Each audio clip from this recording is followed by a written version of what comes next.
Today, we're diving into one of life's biggest questions, but we're doing it by looking at two stories that on the surface could not be more different. One comes from the world of modern Hollywood, and the other from ancient mythology. But at the heart of both is a test of devotion so extreme, it really forces you to ask, what does love actually look like when it's pushed to the absolute limit? And it really all starts with this one, simple, incredibly powerful quote from actor Eric Dane. It's a feeling that just cuts right to the heart of what matters, right? And for him, it would become the single most important idea in a fight he absolutely never saw coming. So, this is the big question we're tackling. When life shoves us right to the edge, what does devotion actually become? How does that feeling of love turn into action? We're about to see two very, very different answers to that exact same question. All right, so let's get to know the two people at the center of this. On one hand, you have a beloved TV actor, a face known to millions, and on the other, a revered saint from Hindu scripture. They're separated by thousands of years and completely different cultures, but they're about to be linked by one powerful universal theme.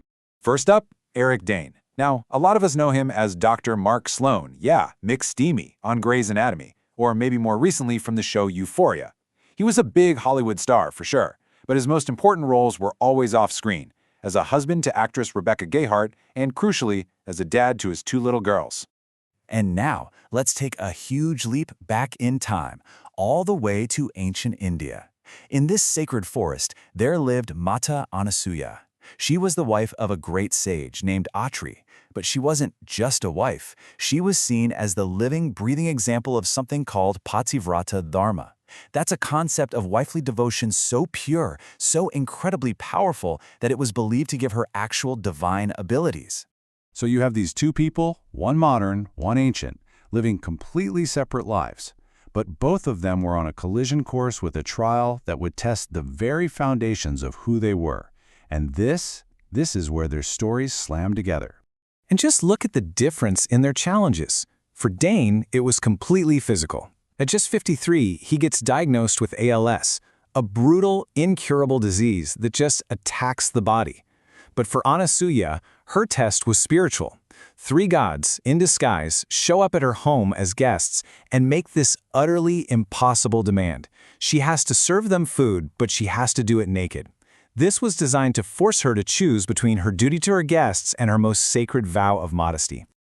You can just feel the heartbreak in Dane's words here, can't you? It's so personal, so relatable. His biggest fear wasn't about what would happen to him. It was about the family he knew he was going to have to leave behind way too soon.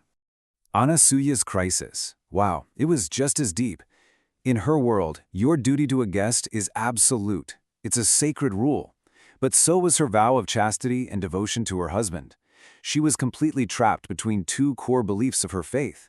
It was a spiritual catch-22, a situation that seemed impossible to win. So, faced with these impossible situations, did either of them break? Nope, not even close. Instead, they both responded with these incredible acts of love and devotion, turning their personal crisis into a powerful statement about who they were. Eric Dane's response was all about pure, focused love. He knew his time was short, so he decided to pour every last bit of his energy into his wife and daughters. His mission became incredibly simple, just to make sure that every single day they felt loved. They knew it. His devotion became an act of being completely present.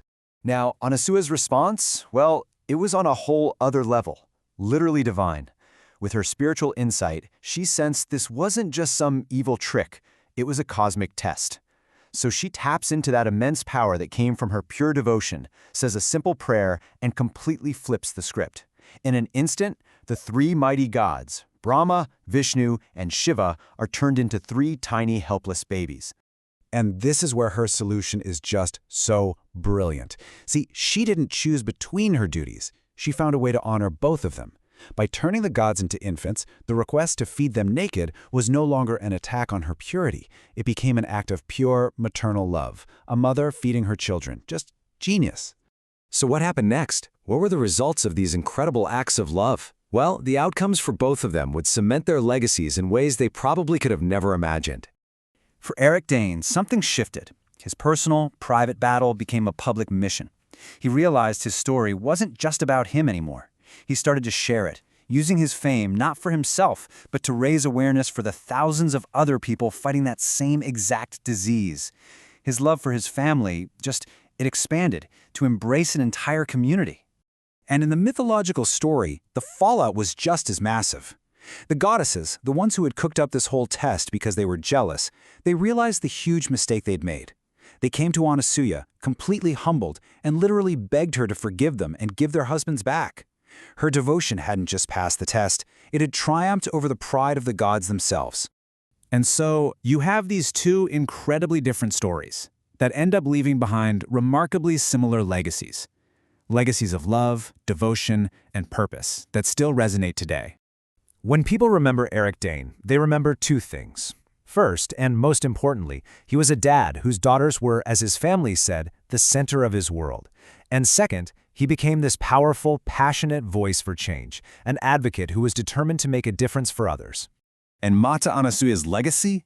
It's simply legendary. The gods were so blown away by her purity and her cleverness that they granted her a boon, a divine gift. They asked to be born as her sons.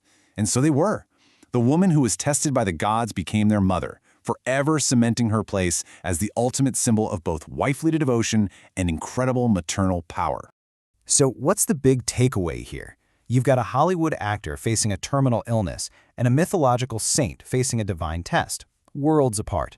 But their response was exactly the same, an unwavering devotion that turned a personal crisis into a powerful legacy. And that really makes you wonder, doesn't it? What other stories, in our own lives or throughout history, show us that love is truly the most powerful force we have when everything else fails?